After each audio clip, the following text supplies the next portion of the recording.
नमस्कार दोस्तों। आज मैं आपसे हिंदुइज्म के बारे में थोड़ी चर्चा करना चाहूँगा। कुछ ऐसी चीज़ें हैं जो एक रिलीजन के तौर पर हमें हिंदुइज्म में देखने को मिलती है, दूसरे किसी रिलीजन में शायद ही ऐसी चीज़ें हमें देखने को मिल सकती है। जिसमें से एक तो है डिसेंट्रलाइज्ड बिलीफ सिस्टम। दूसरे किसी रिलीजन में हम देखें तो उसके अंदर एक सेंट्रल थीम होती है, उसके इर्द गिर्द ही सारी चीज़ें घूमती रहती है।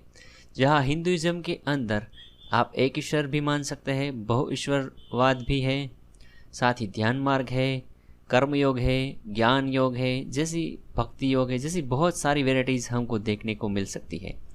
और इसमें कोई सिंगल ईश्वर या वही सर्वस्व है और इसी एक चीज़ को यार एक ही बिलीफ सिस्टम को मानना है, ऐसा कोई सेंट्रल थीम नहीं है। बल्कि आप जिस तरह चाहे उस तरह आप अपने पसंदीदा ईश्वर को मान सकते हैं। ये एक बहुत बड़ा डिसेंट्रलाइज सिस्टम हिंदुइज्म में आपको देखने को मिलता है।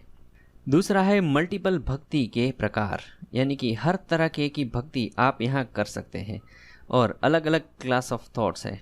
भगवत गीता की हम बात करें तो उसके अंदर ही 12 से 15 प्रकार की भक्तियाँ और योग दिखाए गए हैं। व्यक्ति अपनी मानसिकता के तौर पर और उसको समझ में आए उस हिसाब से वो अलग अलग किस्म से अपने ईश्वर को प्राप्त कर सकता है। ये हिंदुइज्म की एक और बहुत बड़ी खासियत है। हिंदुइज्म के हिसाब से अंतिम लक्ष्य को प्राप्त करना ये एक ऐसी चीज़ है जिस पर बहुत जोर दिया गया है, और अपने अंतिम लक्ष्य को प्राप्त करना उसके अंदर सुप्रमिशिव को पाना होता है, यानी खुद को जानना होता है। खुद को प्राप्त कर लेना और खुद को पा लेना वही हिंदुइज्म में एक बहुत बड़ा फैक्टर है। जहाँ सुपर कॉन्शियस हो जाना और अपने आप में खो जाना और सारे दुखों से मुक्ति प्राप्त कर लेना ही हिंदुइज्म का परम लक्ष्य है। आप चाहे तो ईश्वर के साथ रहना और ईश्वर के लोक में रहना या स्वर्ग और नर्क में जाना, ये भी आप तय कर सकते हैं। यानी कि यहाँ एक सुपर फ्री विल दिया गया है जिसमें खुद ईश्वर भी दखल नहीं दे सकते। हिंदुइज्म के ईश्वर के बारे में अगर आप जानेंगे तो हिंदुइज्म का ईश्वर कोई लालच या भय नहीं बताता। ये नहीं कहता कि मुझे पूजोगे नहीं तो तुम्हारा ये बुरा हो जाएगा, और मुझे अगर पूजोगे, मेरी प्रार्थना करोगे, मेरे ही गुणगान गाते रहोगे तो तुम्हें ये फायदे होते रहेंगे। तो लालच यानी कि कोई ऐसा करोड़पति बन जाना या फिर कोई ऐसी भी चीज़ जिसके अंदर नहीं दी गई है जो कि किसी डिज़ायर को पूरा करे, बल्कि आप वहाँ भक्ति कर सकते हैं। अगर मान लीजिए कि वैकुंठ धाम में आप जाए तो वहाँ आपको क्या मिलेगा? सिर्फ ईश्वर की भक्ति। कोई ज़्यादा ऐसा कोई बेनिफिशियल कोई चीज़ नहीं दी गई है। और मुक्ति में सिर्फ अपने अंदर के आनंद को ही पाते रहना, उसी को ही हम केवल्य मुक्ति कहते हैं। तो ये एक सुप्रीम मुक्ति हमें दी गई है, उसके अंदर कुछ ज़्यादा बेनिफिट्स कुछ ऐसा कुछ नहीं दिया गया है। तो यहाँ न कोई लालच है न कोई भय है। ये एक हिंदुइज्म की एक और बहुत बड़ी खासियत है जो दूसरे किसी रिलीजन में हमें शायद देखने को नहीं मिलती है। हिंदुइज्म में साथ ही साथ में कला, साहित्य, ज्ञान विज्ञान, संस्कृति, भक्ति, लोगों से लोगों तक जुड़ने के तरीके और लोगों को प्रकृति से जुड़ने के तरीके भी बताए गए हैं।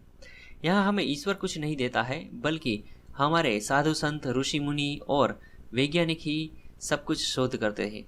मैं वैज्ञानिक कह रहा हूँ, वो पुरातन समय के ऋषि मुनि थे जो कई सालों तक 20-25 सालों तक शोध करके किसी नियम को बताते थे।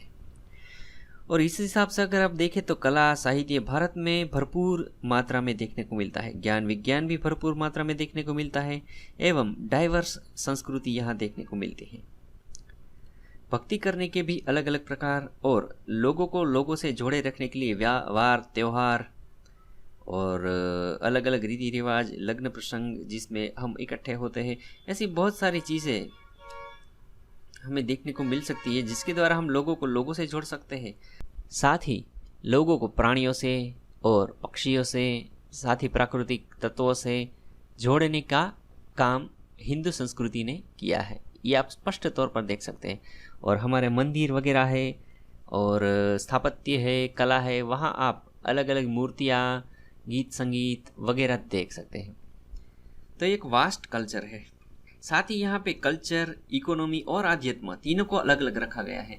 अगर कोई व्यापार में ही लिप्त रहता है और वो पूजा पाठ नहीं कर पाता है और नहीं करता है तो उसके ऊपर कोई फोर्स नहीं है। साथ ही वो सांस्कृतिक उसमें नहीं आता है, रीति रिवाजों में वगैरह में वो एंटर नहीं करता है, तो उसके लिए वो कोई फोर्सफुली नहीं होता कि ये तो उसे एक रिचुअल करना ही है, करना ही, ऐसा कुछ नहीं होता है। यहाँ आपको किसी संस्कृति को मानने वाले लोग भी मिलेंगे, व्यापार में लिप्त लोग भी मिलेंगे, और अपने जीवन में और पारिवारिक जीवन में लिप्त लोग भी मिलेंगे, और साथ ही आपको आध्यात्मिक उन्नति करने वाले लोग भी मिलेंगे। साथ ही साथ एक और पहलू मैं आपको बता दूं, यहाँ स्वास्थ्य, परिवार, समाज के उत्तम नियम आपको देखने को मिल सकते हैं। हिंदुइज्म के ईश्वर सबको देने वाले हैं, आप चाहे तो उसे कुछ न कुछ मांग सकते हैं। जितना आपका कर्तव्य के द्वारा आपके पुण्य जनरेट होंगे उस हिसाब से आपको ईश्वर देते हुए बहुत सारे उदाहरण मिलेंगे। यहाँ के ईश्वर मांगने वाले नहीं है बल्कि देने वाले हैं। हिंदुइज्म में जो ईश्वरीय ज्ञान है वो परिवर्तनशील है, यानी कि समय समय पर वो बदलता रहता है। सांस्कृतिक तौर पर, आध्यात्म के तौर पर कुछ नहीं बदलता है, पर हम अलग अलग जगह पर जाए तो अलग अलग ईश्वर को जो विधियाँ होती है उसको पाने की वो बदलती रहती है, और अलग अलग समय पर साधु संत आकर अलग अलग तौर पर हमें ये चीज़ें बताते हैं, जिससे कि हम इसे परिवर्तनशील कह सकते हैं। हिंदुइज्म में जैसे कि भीष्म को भी श्री कृष्ण ने एक बार कहा था कि पुराने जो नियम है, पुराने जो रूढ़ियाँ है उसको अब बदलना होगा, अब नए संसार की हम शुरुआत करेंगे। तो खुद ईश्वर भी यही कहते हैं कि परिवर्तनशील संसार है, उसके अंदर परिवर्तन आवश्यक है, और इसके द्वारा हम जगह जगह पर हिंदुइज्म में परिवर्तन होता हुआ देख सकते हैं। ये एक बंधा हुआ पानी नहीं है बल्कि बहता हुआ समुद्र है, बहती हुई नदियाँ हैं। तो ये बहुत सी चीज़ें हमें हिंदुइज्म में देखने को मिलती है जो उसे डिसेंट्रलाइज और वाइब्रेंट बनाती है। तो दोस्तों, मैंने हिंदुइज्म को जितना जाना है इस हिसाब से मैंने आपको कुछ बातें बताई। आपको ये वीडियो कैसा लगा हमें बताइए।